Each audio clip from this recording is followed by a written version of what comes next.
Globalisation जो है उसके लिए आपको एक वन वर्ड या समझना है बच्चे, ओनली वन वर्ड, और वो वन वर्ड क्या है?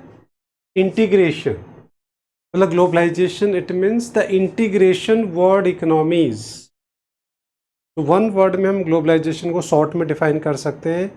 Globalisation refer to the integration of world economies. ना अब इसको थोड़ा और डिटेल में समझने के लिए, ये इंटीग्रेशन ऑफ वर्ल्ड इकोनॉमीज को समझने के लिए हमारे को देखिए, आपको पता है कि बिफोर ग्लोबलाइजेशन, और आपने बार्टर सिस्टम में पढ़ा था कि एक विलेज अपने आप में क्या था? Was dependent in the barter system, yes और नो? अपने आप में पूरी एक इकोनॉमी थी, उसको किसी दूसरे विलेज की डिपेंडेंसी और वो जरूरत नहीं थी।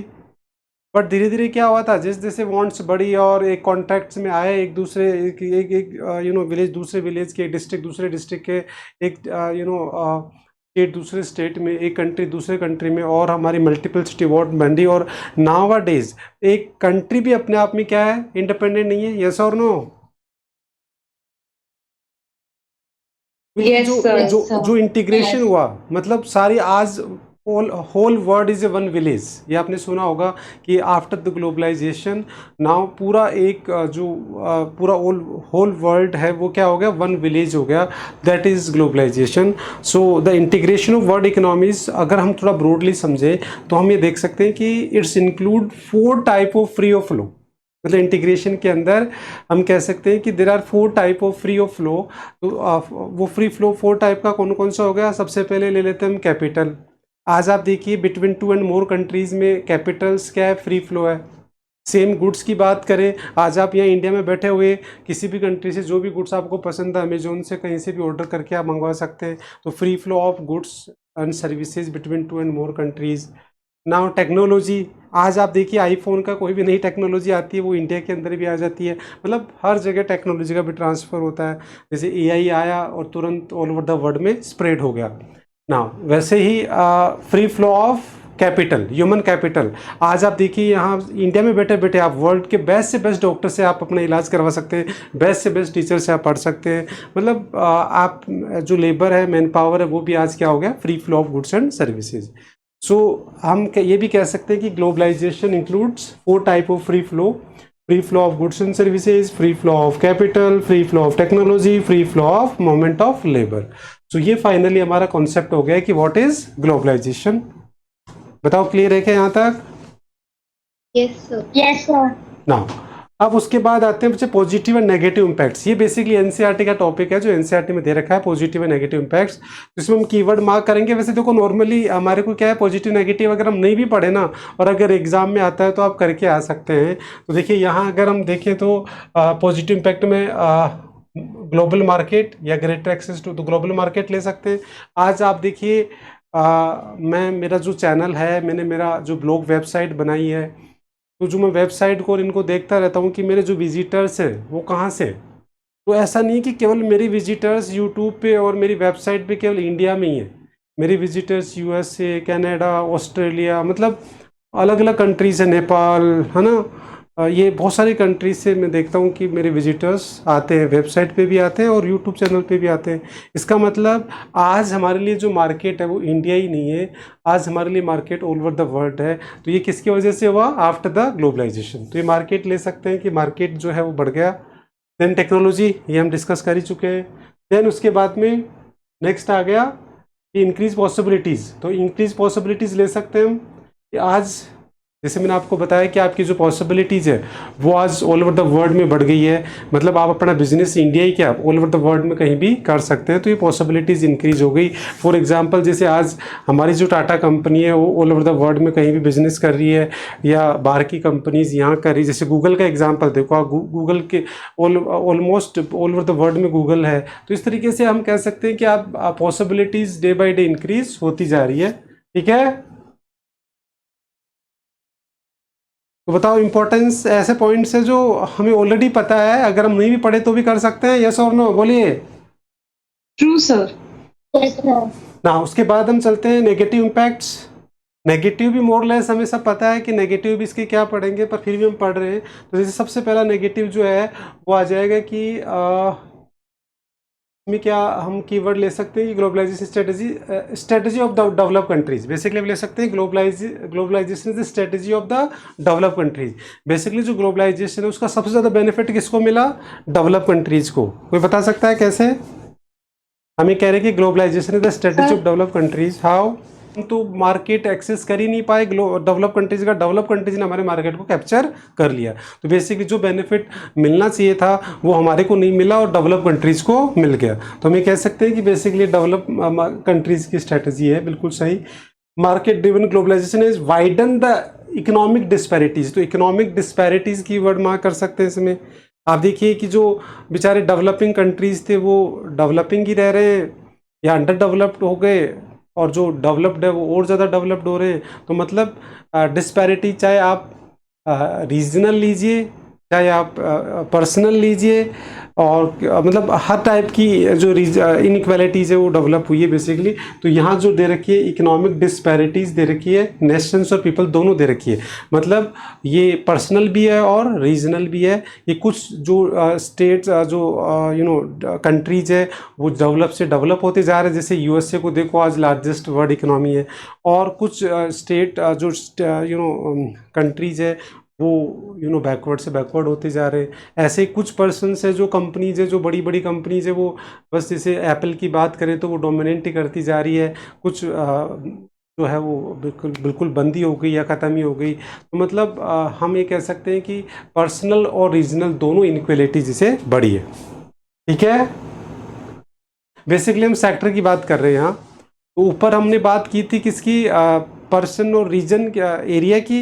अब हम सेक्टर की बात कर रहे हैं कि जो बेसिकली ग्लोबलाइजेशन का जो मेन बेनिफिट मिला वो सबसे ज़्यादा हमारी इंडिया की कंट्री में तो बेसिकली जो सर्विस सेक्टर को ही ज़्यादा मिला है। तो सर्विस सेक्टर को ही इसका ज़्यादा बेनिफिट मिला है, और जो इंडस्ट्री वो है जो एग्रीकल्चर उसको कम मिला। तो इसमें बता रखा है कि इट हैज़, मतलब यहाँ ये बता रखा है कि अगेन एक इनकम इनक्वलिटीज़ भी बता रखी है, और साथ में बेसिकली सेक्टर्स की बात हो रही है कि पर्टिकुलर सेक्टर्स को उसका बेनिफिट मिला।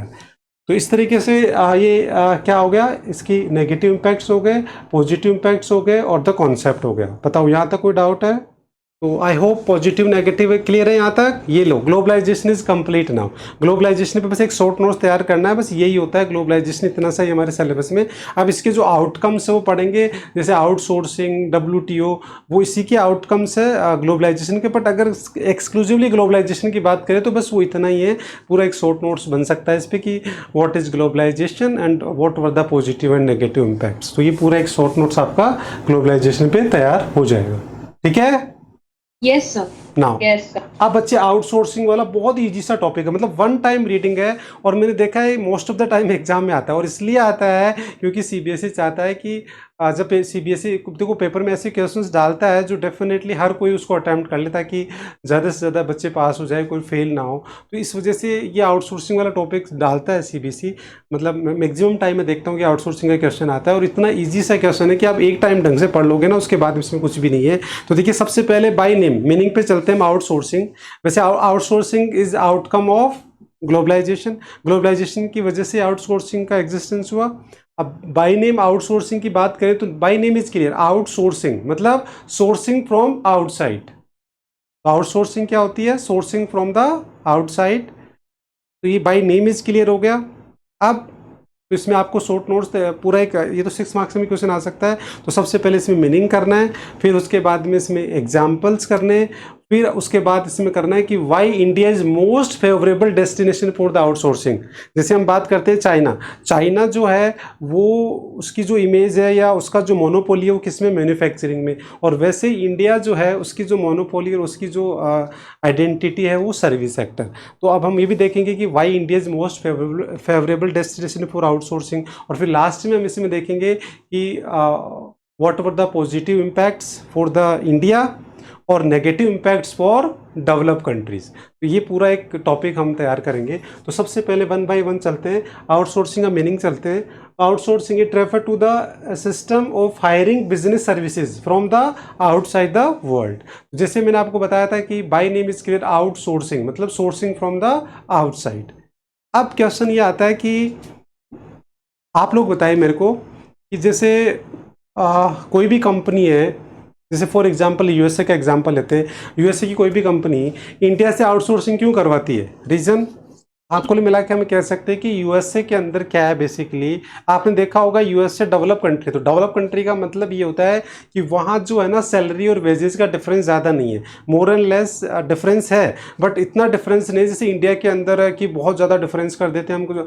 वहाँ देखते हो आप, कोई क्लीनिंग का भी काम कर लेता है, वहाँ कोई वेटर का भी काम कर लेगा, मतलब वहाँ ऐसा कोई कैटेगरीज नहीं बनी हुई कि ये छोटा काम है इसकी सैलरी कम मिलेगी, ये कोई बहुत बड़ा काम है, ये है वो, ये इंडिया के अंदर ही ऐसा है बेसिकली। तो इसलिए वहाँ क्या डिफरेंसेस होता है, बट इतना ज़्यादा डिफरेंस नहीं होता है। तो इसका मतलब वहाँ हर काम जो बंदा करता है उसकी सैलरी अच्छी होती है, अच्छा पेमेंट मिलता है। क्यों? क्योंकि तभी तो उसका लिविंग स्टैंडर्ड मेंटेन होगा, तभी वो डेवलप कंट्री है। अगर डेवलप कंट्री का मतलब ही क्या है कि the benefit of increase in GDP transfer to each and every citizen, मतलब सबका क्वालिटी ऑफ लाइफ बढ़ेगा, सबका स्टैंडर्ड बढ़ेगा, तभी तो कंट्री डेवलपमेंट होगा। आज India, Y India is developing country? Because हमारे यहाँ इनइक्वलिटीज है, हमारे यहाँ जो जीडीपी बढ़ रहा है बट उसका बेनिफिट सबको नहीं मिल रहा। तो डेवलपमेंट की डेफिनेशन ये नहीं कि only increase in GDP, development की डेफिनेशन है कि जो इंक्रीज इन जीडीपी है, the benefit of increase in GDP must be transfer each and every citizen, जो वहाँ होता है बेसिकली और हमारे यहाँ नहीं होता है। तो इसलिए we are still developing country. तो वहाँ क्या होता है कि सैलरी वेजेस अच्छी होती है, तो वहाँ से अगर कंपनीज क्या करती है अपना काम करवाती है तो उनको पेमेंट ज़्यादा करना पड़ेगा, इंस्टीड ऑफ लाइक इंडिया जैसी कंट्री से अगर हम वो करवाएंगे तो इंडिया से वो क्या करते हैं, क्योंकि देखो कोई भी प्रोड्यूसर्स होता है उसका अल्टीमेट एक ही मोटिव होता है, प्रॉफिट मैक्सिमाइजेशन, उससे कोई मतलब नहीं कंट्री से, कुछ नहीं है।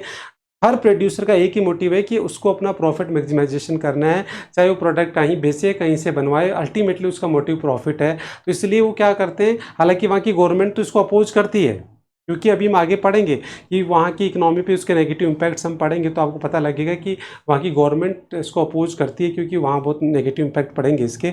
बट प्रोड्यूसर तो अपना प्रॉफिट देखेगा, तो वो तो क्या चाहेगा कि वो वहाँ से अपना काम करवाएगा जहाँ से उसको सबसे सस्ता पड़ेगा, और ये एक मेन रीज़न होता है कि वो इंडिया से आउटसोर्सिंग करवाते हैं। बाकी और हम देखेंगे कि why India is most favourable destination. तो ये अब इसके एग्जाम्पल पे आ जाती है तो मीनिंग हो गया। अब बेसिकली जो आउटसोर्सिंग होती है वो ज़्यादातर जो होती है वो कौन सी सर्विसेज होती है, जैसे ये बैंकिंग, अकाउंटिंग, क्लिनिक, ये सारी टीचिंग, ये सारी सर्विसेज होती है। अब इसके अंदर बेसिकली दो तरीके से हम डिवाइड कर सकते हैं इसको मेजरली, केपीओ और बीपीओ।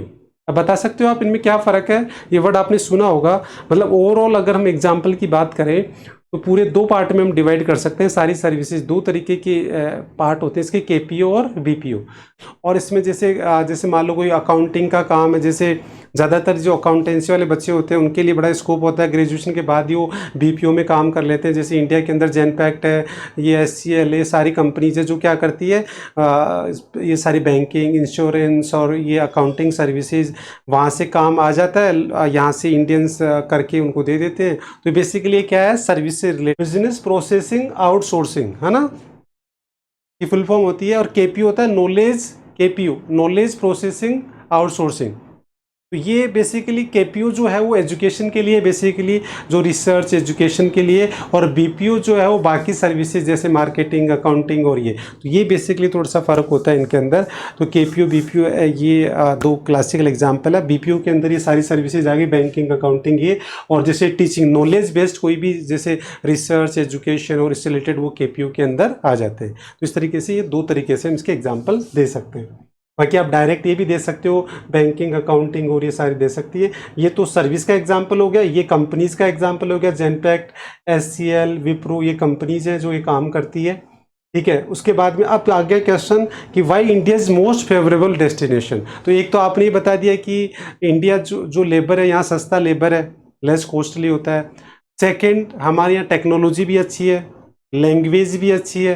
तो there are three main reasons कि इंडियंस की इंग्लिश भी अच्छी होती है as compare to other countries, और यहाँ की जो लेबर है वो भी सस्ता होता है, लेबर स्किल्ड भी होता है, और सस्ता भी होता है, लेस कॉस्टली। तो यही सारे रीजंस होते हैं। तो देखो, availability of cheap labour in India, और स्किल भी होता है, और सस्ता भी होता है, और ग्रोथ ऑफ आईटी इंडस्ट्री भी है, लैंग्वेज भी है। ठीक है, ये सारी रीजंस हैं जिनकी वजह से India is most favourable destination for the outsourcing in compare to other countries. तो बताओ अभी तक आपने 3 पार्ट कर लिए इसमें। One is meaning of outsourcing, second इसके examples in terms of services, in terms of companies, ठीक है। उसके बाद हमने इसमें क्या कर लिया, why India is most favourable destination for outsourcing. यहाँ तक क्लियर है बच्चे? Yes, sir. Yes.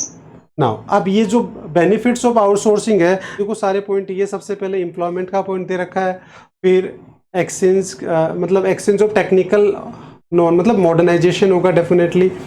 जैसे टेक्नोलॉजी ट्रांसफर होती है ना आजकल लेटेस्ट, जैसे एआई का एग्जांपल मैंने दिया, आज वर्ल्ड में कहीं भी कोई टेक्नोलॉजी आती है वो तुरंत स्प्रेड हो जाती है चारों तरफ। देन उसके बाद में इंटरनेशनल वर्दीनेस, आज इंडिया की एक रेपुटेशन है बिकॉज ऑफ आउटसोर्सिंग, की इंडिया एक आउटसोर्सिंग हब है, वहाँ का अच्छा स्किल्स है, अच्छा लेबर, सारा क्वालिटी, तो वो सारी सर्विसेज का एनकरेज द अदर सेक्टर। अब जब आप बताओ एक सर्विस सेक्टर होगा, आउटसोर्सिंग होगा, सर्विस सेक्टर होगा, तो साथ में बाकी सेक्टर में भी इसका क्या होगा, पॉजिटिव इम्पैक्ट पड़ेगा। देन उसके बाद में कंस्ट्रक्शन ऑफ ह्यूमन कैपिटल, मतलब हमारा ये तो सबसे इंपॉर्टेंट पॉइंट, ये हमारा ह्यूमन कैपिटल फॉर्मेशन हो रहा है, ज़्यादा से ज़्यादा लोग स्किल्ड होंगे, एजुकेटेड, और वो सारा होगा, ठीक है। उसके बाद में फिर बेटर स्टैंडर्ड ऑफ लिविंग, ये हमने देख लिया था, उससे पॉवर्टी कम हो जाएगी, और ग्रेटर इंफ्रास्ट्रक्चर। तो ये सारे पॉइंट ऐसे हैं जो आप आराम से क्या कर सकते हैं बच्चे, खुद ही डेवलप कर सकते हैं। Yes.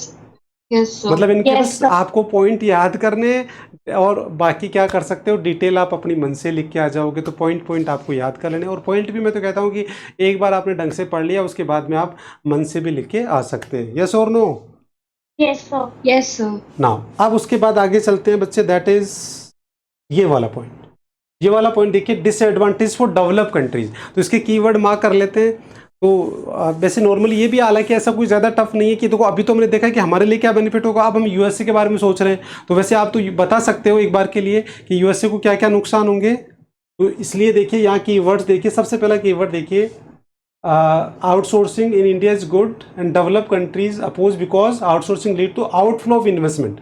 एक कीवर्ड मार्क कर लो ये, आउटफ्लो ऑफ इन्वेस्टमेंट, ठीक है। सेकंड के अंदर host country, basically the MNCs contribute more in development of the host countries. तो हम ये कह सकते हैं कि development of the host country, ये कीवर्ड मार्क कर सकते हैं।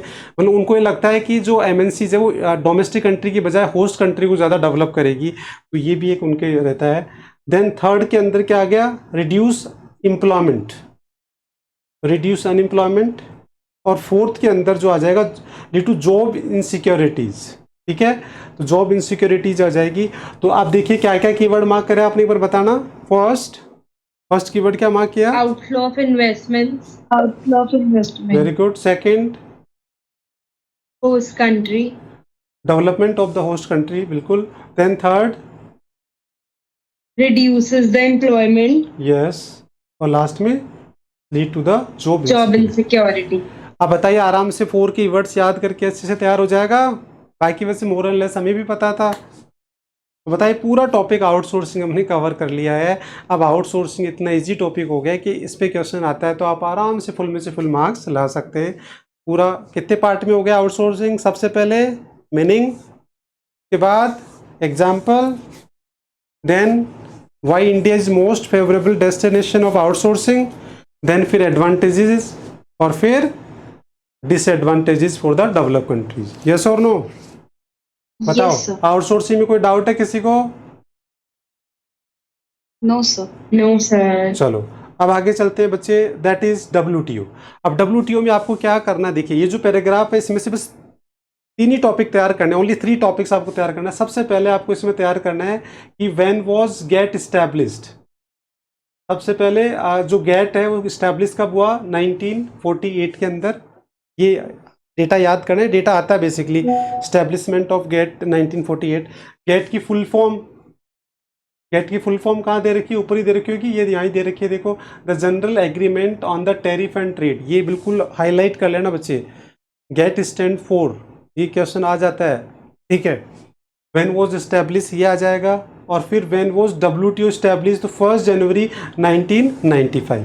बस ये आपको 3 जो इम्पोर्टेंट है वो ये आपको याद करना है। बताओ क्या क्या इसमें से 3 पॉइंट पिक करना है आपको। First is full form, GATT stand for, full form आ जाएगा। Second, It establishment of GATT. और देन Establishment of WTO. अब आता है फिर ऑब्जेक्टिव को छोड़ो, पहले हम चलते हैं फंक्शंस। तो देखो फंक्शंस को कैसे तैयार करना है इसका शॉर्टकट बता देता हूँ मैं। WTO के फंक्शंस को याद करने का एक लॉजिक दीजिए, मैं लॉजिक दे रहा हूँ, एक बैकग्राउंड दे रहा हूँ आपको, कि जैसे हमारा स्कूल है, अब स्कूल के अंदर जैसे प्रिंसिपल है, डायरेक्टर है, इनका क्या काम होता है, ये top to manage and control, supervise करना। ये टॉप अथॉरिटी होती है, डिसीजन मेकर्स होते हैं। तो ये सारे क्या करते हैं, रूल्स रेगुलेशन बनाते हैं, फिर उनको इम्प्लीमेंट करते हैं, फिर उनको वॉच करते हैं कि वो प्रॉपर काम हो रहा है कि नहीं हो रहा है। 3 काम तो मेनली ये हो गए कि रूल्स रेगुलेशन बनाना, फिर उनको वॉच करना, इम्प्लीमेंट करना, यस और नो। इसके अलावा यस डिस्प्यूट सेटलमेंट, मतलब कोई भी प्रॉब्लम आ जाती है स्कूल में तो उसका सेटलमेंट करते हैं, कोऑर्डिनेट करते हैं, पेरेंट्स में, स्टूडेंट में, इन सब में कोऑर्डिनेट करते हैं। ठीक है, तो कोऑर्डिनेटर्स होते हैं, डिस्प्यूट सेटलमेंट एजेंसी का काम करते हैं, है ना। इसके अलावा बाकी हमने देख लिया। तो इस तरीके से हम ये ऐसे जनरलाइज कर सकते हैं कि कोई भी टॉप इंस्टीट्यूशंस होता है, जो टॉप अथॉरिटी या टॉप इंस्टीट्यूशन, उसके काम सबके, जैसे RBI का हमारी कंट्री में क्या काम है, वैसे ही जो WTO है बच्चे, वो क्या है, वर्ल्ड ट्रेड ऑर्गेनाइजेशन, पूरे इंटरनेशनल ट्रेड का टॉप इंस्टीट्यूशन है, पूरे इंटरनेशनल ट्रेड को मैनेज करता है। तो अब आप सोचिए, जब ये इतना टॉप इंस्टीट्यूशन है तो ये क्या करेगा, अब आप खुद ही जनरलाइज कर लो कि WTO क्या करेगा, पूरे इंटरनेशनल ट्रेड के लिए क्या करेगा, रूल्स रेगुलेशन बनाएगा, उनको इम्प्लीमेंट करेगा, उनको वॉच करेगा। ठीक है, इसके अलावा ये कोऑर्डिनेट करेगा अदर इंस्टीट्यूशन जो इससे रिलेटेड है, लाइक IMF, WTO। ये डिस्प्यूट सेटलमेंट एजेंसी का काम करेगा, कोई 2 कंट्री के बीच में झगड़ा हो गया उसको काम करेगा। तो इस तरीके से हम बता सकते हैं कि आराम से डेवलप कर सकते हैं ऐसे फंक्शंस, यस और नो। फर्स्ट में हम कीवर्ड ले लेंगे नेगोशिएशन, फोरम फॉर नेगोशिएशन। हाँ। सेकंड में हम ले सकते हैं specially the implementation, objective multi trade agreements, तो मल्टी ट्रेड एग्रीमेंट्स ले सकते हैं। ठीक है, उसके बाद में फिर आ गया understanding rules and procedures governing the settlement disputes, the settlement disputes वाला आ जाएगा। देन उसके बाद में ट्रेड्स एंड रिव्यू मैकेनिज्म देता है ये। ट्रेड्स रिव्यू मैकेनिज्म मतलब ट्रेड से रिलेटेड सारे, जो जैसे आपको आज डेटा चाहिए पूरा रिलेटेड टू कि इंटरनेशनल ट्रेड में कौन कंट्री कितना ट्रेड करता है, किस कंट्री क्या करता है क्या नहीं, ये सारे अगर आपको रिव्यूज़, ट्रेड अपडेट्स और ये सारी चीज़ें चाहिए, डेटा एंड ऑल, तो ये आप WTO की साइट से ले सकते हैं। ठीक है, इसके अलावा कोऑपरेटिव मतलब कोऑर्डिनेट करता है बेसिकली, किसके साथ कोऑपरेट करता है, IMF और वर्ल्ड बैंक। ये IBRD ये क्या है, वर्ल्ड बैंक के पहले ऑर्गेनाइजेशन था। जैसे WTO से पहले क्या था, गेट था ना, वैसे ही वर्ल्ड बैंक का ना उससे पहले ये था ना। तो ये बेसिकली उसका मतलब वर्ल्ड बैंक लिख सकते हो यहाँ, या IMF वर्ल्ड बैंक। तो ये इनके साथ क्या करता है, कोऑपरेट करता है, वॉच डॉग करता है। देखो, it is a watch dog of the international trade, मतलब वो देखता है कि रूल्स रेगुलेशन के अकॉर्डिंग चल रहा है, कोई ब्रेक तो नहीं कर रहा है, ये सारा करता है। फिर डिस्प्यूट, देखिए trade dispute that can't be solved, मतलब कोई भी कंट्री जाके यहाँ अपना डिस्प्यूट सेटलमेंट करवा सकता है, आपस में अपने आर्ग्यूमेंट रख सकते हैं और अपने फेवर में डिसीजन ले सकते हैं। It is a management for the world trade, तो मैनेजमेंट का काम भी ये करता है। तो बेसिकली वही सारे काम हो गए। देखो, इम्प्लीमेंट करना, रूल्स रेगुलेशन फॉर्मुलेट करना, इम्प्लीमेंट करना, वॉच करना, मैनेज करना, एडमिनिस्ट्रेट करना, ट्रेड रिव्यूज देना, वॉच टो करना, सारे मतलब मोरल लेस हम बना सकते हैं, यस और नो। बोलो बच्चे। जी सर। Yes sir. तो बताओ, WTO के फंक्शंस आराम से कर सकते हैं, बस कीवर्ड्स मार्क कर लो, और बाकी तो अपन अगर भूल भी जाते हैं तो मन से भी लिख के आ सकते हैं, क्योंकि हम ये देख सकते हैं कि WTO क्या है। WTO is the top institution which control the international trade. तो अब इंटरनेशनल ट्रेड का सबसे इंपॉर्टेंट इंस्टीट्यूशन है, सबसे टॉप इंस्टीट्यूट, तो वो कोई भी टॉप इंस्टीट्यूशन होता है वो यही काम करता है। जैसे आज हमारी कंट्री में RBI है, तो RBI क्या करेगा, आज हमारी जैसे स्कूल के अंदर मान लो डायरेक्टर है, तो वो क्या करेंगे, तो जहाँ भी कोई टॉप इंस्टीट्यूशन या टॉप अथॉरिटी होती है उसके काम यही होते हैं, तो वही WTO के काम होंगे। तो ऐसे बैकग्राउंड से भी हम इसको तैयार कर सकते हैं, मतलब रटने की ज़रूरत नहीं है, आप इसमें बस कीवर्ड्स मार्क करके अपनी मन से लिख के आ सकते हैं। बताओ, WTO पे एक शॉर्ट नोट्स तैयार हो जाएगा, यस और नो। इसके ऑब्जेक्टिव भी जो पढ़ोगे ना तो इससे मोर एंड लेस ज़्यादा डिफरेंस नहीं है। To implement standard of living of the member countries, to ensure employment, है ना, टू एनलार्ज द प्रोडक्शन, है ना, प्रोडक्शन ट्रेड, है ना, optimum utilisation of resources, action. मतलब कुल मिला के ये है कि भाई WTO थोड़ा सा हम आगे देख सकते हैं कि जब WTO नहीं था उससे पहले ट्रेड, इंटरनेशनल ट्रेड उस लेवल पे नहीं होता था। क्यों? क्योंकि कंट्रीज़ को आपस में उनके साथ एक्सप्लॉइटेशन होता था, कुछ एक ऑर्गेनाइजेशन नहीं था, कोई एक मीडियम नहीं था। बट WTO आने के बाद क्या हो गया, ओवरऑल इंटरनेशनल ट्रेड बढ़ा। तो इंटरनेशनल ट्रेड बढ़ा तो उससे क्या हो गया, वहाँ के रिसोर्सेज यूटिलाइज हो गए, ट्रेड्स बढ़ा और प्रोडक्शन बढ़ा ओवरऑल, है ना। और ये सारी चीज़ें, चॉइस बढ़ गई, लोगों का लिविंग स्टैंडर्ड बढ़ गया। मतलब मोर एंड लेस उसके हम ये कह सकते हैं कि WTO के फंक्शंस, WTO ने जो काम किया उसकी क्या पॉजिटिव इम्पैक्ट्स आए, बेसिकली वो ऑब्जेक्टिव्स है। तो WTO के आने से इंटरनेशनल ट्रेड पे क्या पॉजिटिव इम्पैक्ट पड़े, तो हम ये कह सकते हैं कि ओवरऑल इंटरनेशनल ट्रेड बढ़ा, उसकी वजह से प्रोडक्शन भी बढ़ा, उसकी वजह से लोगों का लिविंग स्टैंडर्ड भी बढ़ा, ठीक है। इसके अलावा और देखिए जो इसमें दे रखा है, ऑप्टिमाइजेशन ऑफ रिसोर्सेज हो गया, प्रोटेक्शन ऑफ एनवायरनमेंट, ये सारी चीज़ें हो गई, ठीक है। तो वैसे कोई इनको अलग से तैयार करने की ज़रूरत नहीं है, बस आप इसी की कंटिन्यूशन में तैयार कर सकते हैं। यस और नो? Yes, sir. तो बस आपको एक WTO पे बस एक शॉर्ट नोट्स तैयार करना है। अच्छा, इसमें ये वाला जो पार्ट है ये देख लीजिए एक बार, ये इम्पैक्ट ऑफ, ये मतलब NCERT में दे रखा है बेसिकली। तो ये अभी तक तो आया नहीं, बट अगर एक तो शॉर्ट नोट्स आ सकता है, इस पर एक सेपरेट क्वेश्चन आ सकता है। WTO के शॉर्ट नोट्स में तो आपको उसका बस मीनिंग हो गया, सॉरी उसके इंपॉर्टेंट वो तीनों डेटा हो गए, इवन वॉज WTO स्टैब्लिश और गेट और वो सारा, उसके ऑब्जेक्टिव हो गए और उसके फंक्शंस हो गए, वो तो शॉर्ट नोट्स में आ जाएंगे। अब अगर हम बात करें तो इस पर एक सेपरेट क्वेश्चन आ सकता है कि impact of WTO on the Indian economy, एक सेपरेट क्वेश्चन आ सकता है। तो देखो उसके 3 कीवर्ड्स मार्क करेंगे, अभी समझ में आ जाएगा आपको। सबसे पहला कीवर्ड मार्क करेंगे एक्सपोर्ट अपॉर्चुनिटीज़। मतलब हमने देखो, इंडिया एक फाउंडर मेंबर था WTO का, मतलब फाउंडर मेंबर मतलब WTO जब स्टेब्लिश हुआ था उससे पहले ही हम गेट में ही मेंबर बन गए थे। तो मतलब WTO आया तो उस टाइम में उसके फाउंडर मेंबर्स में इंडिया था। तो इंडिया ने WTO से एक्सपेक्टेशन ये थी कि WTO आएगा तो हमारे को 3 बेनिफिट मिलेंगे। अब वो 3 बेनिफिट क्या मिलेंगे, बट वो मिले नहीं। तो इंडिया की एक्सपेक्टेशन थी कि सबसे पहला बेनिफिट क्या मिलेगा, ओवरऑल एक्सपोर्ट हमारा बढ़ेगा। इंडिया सोच रहा था कि हम WTO का मेंबर बन के, WTO आने की वजह से क्या होगा, प्रॉपर रूल्स रेगुलेशन सारी चीज़ें आएगी और इंडिया का एक्सपोर्ट जो है ओवरऑल बढ़ेगा। सेकंड, इंडिया की एक्सपेक्टेशन क्या थी कि जो textile industry, multiple our textile and readymade garment जो था उसका क्या होगा, मतलब ये यहाँ देखो, increase its export of garment and textile. तो इंडिया सोच रहा था कि हमारी जो गारमेंट और टेक्सटाइल इंडस्ट्रीज है उसका एक्सपोर्ट बढ़ेगा, बट वो भी नहीं हुआ। और थर्ड, इंडिया ने क्या देखा था कि India exports of agriculture product are expected to rise. India ने सोचा था हमारा एग्रीकल्चर का भी जो एक्सपोर्ट्स है वो बढ़ेगा। तो मतलब कुल मिला के इंडिया को 3 एक्सपेक्टेशन थी WTO से, और वो तीनों ही इंडिया को बेनिफिट नहीं मिला। क्यों? अब इसका रीज़न आपको पता है, बता सकते हैं कि तीनों ही इंडिया को बेनिफिट क्यों नहीं मिला। ओवरऑल एक्सपोर्ट भी नहीं बढ़ा, टेक्सटाइल और गारमेंट इंडस्ट्रीज़ का भी एक्सपोर्ट भी नहीं बढ़ा, और एग्रीकल्चर को भी नहीं मिला फ़ायदा। तो उसका तीनों का यहाँ रीज़न दे रखा है कि क्यों नहीं बढ़ा। क्योंकि मेनली क्या हुआ, देखिए जैसे सबसे पहले अगर हम बात करें कि ओवरऑल बात करें तो ओवरऑल अभी अभी हमने देखा था कि ग्लोबलाइजेशन जो है वो डेवलप कंट्रीज़ की स्ट्रेटेजी था। तो उन्होंने हमारे मार्केट को कैप्चर कर लिया, बट हम हमारे मार्केट को कैप्चर नहीं कर पाए, ठीक है। उसके बाद अगर हम केवल स्पेसिफिक गारमेंट और टेक्सटाइल की बात करें तो उसके अंदर क्या हुआ, उसके अंदर बेसिकली जो कोटाज थी और जो ये रेस्ट्रिक्शन थी ना, वो WTO ने कंपलसरी बोल दिया कि सब हटा लो। जैसे हमने पहले क्या लगा रखा था, कोटाज और रेस्ट्रिक्शन लगा रखी थी, WTO ने वो हटवा दिया। तो हटवाते ही क्या हुआ, हमारा एक्सपोर्ट तो बढ़ा नहीं और बाहर की जो कंट्रीज़ है उनका इंपोर्ट हमारी कंट्री में बढ़ गया। सेम वैसे एग्रीकल्चर में जो सब्सिडी थी वो WTO ने हमारी हटवा दी। तो हमारी सब्सिडी हटवाने से एग्रीकल्चर के जो प्रोडक्ट है उनकी कॉस्ट बढ़ गई हमारी। तो एग्रीकल्चर हमारा प्रोडक्ट महंगा हो गया और बाहर का जो एग्रीकल्चर प्रोडक्ट था वो हमारे प्रोडक्ट से सस्ता हो गया। तो वो तो हमारे मार्केट को कैप्चर कर लिया, और हमारा एग्रीकल्चर प्रोडक्ट जो है वो डेवलप कंट्रीज़ के मार्केट को कैप्चर नहीं कर पाया। क्यों? क्योंकि सब्सिडी हटने से हमारा प्रोडक्ट कॉस्टली हो गया, और हमारे प्रोडक्ट की क्वालिटी आज भी आपको पता है कि वर्ल्ड क्लास नहीं है। तो उस वजह से क्वालिटी और कॉस्ट की वजह से हमारा प्रोडक्ट आज भी क्या नहीं कर पाया रहा है इंटरनेशनल मार्केट में। तो ये टॉपिक पूरा हो गया, बस यहाँ तक ही पढ़ा। ये हमारा WTO पूरा हो गया।